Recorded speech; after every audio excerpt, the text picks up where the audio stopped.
Uma outra questão prática importante dos embargos é que eles não possuem efeitos propriamente suspensivo e devolutivo. Não há que se falar nesses efeitos. É óbvio que efeito devolutivo ele tem naturalmente, por se caracterizar como recurso e por permitir que o juiz analise a questão que em tese já foi analisada. Portanto, se devolve ao magistrado a possibilidade de eventualmente rever pela incongruência, pelo defeito, aquilo que já falou. Então o 1026 diz exatamente isso. Os embargos não possuem efeito suspensivo. Só que eles interrompem o prazo para um próximo recurso. Vamos imaginar que diante de uma sentença eu possa, em tese, interpor embargos por conta de alguma inexatidão, mas também recurso de apelação pela parte que já está clara, ou seja, eu já sei que sou derrotado e quanto a esta parte não há nenhuma dúvida. A dúvida reside num outro pedacinho da sentença.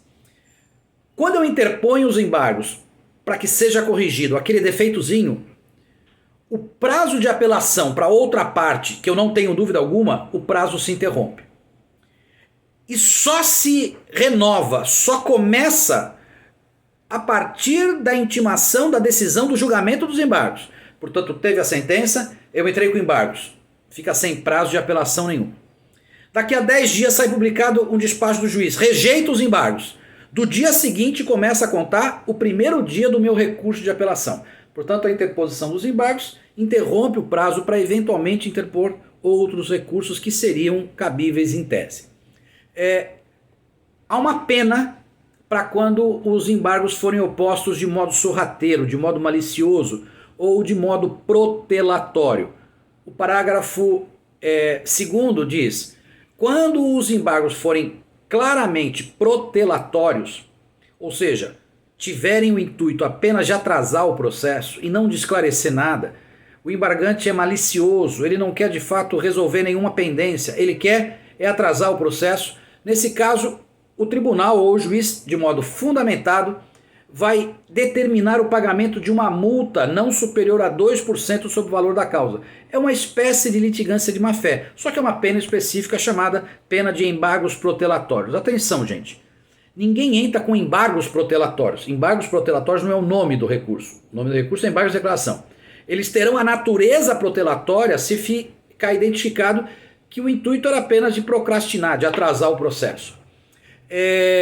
Se eu repetir esse recurso em uma outra oportunidade, se eu fizer de novo um recurso protelatório, nesse caso de reincidência, a multa vai chegar até 10%.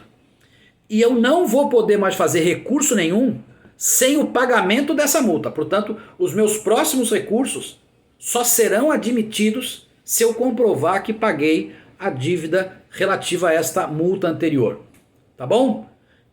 E além disso, outros embargos não serão mais admitidos se eu já tiver praticado 2 embargos protelatórios reconhecidos por decisão fundamentada, ok? E um aviso. O 1025 a gente vai deixar ainda em suspenso, porque ele trata de uma questão chamada pré-questionamento.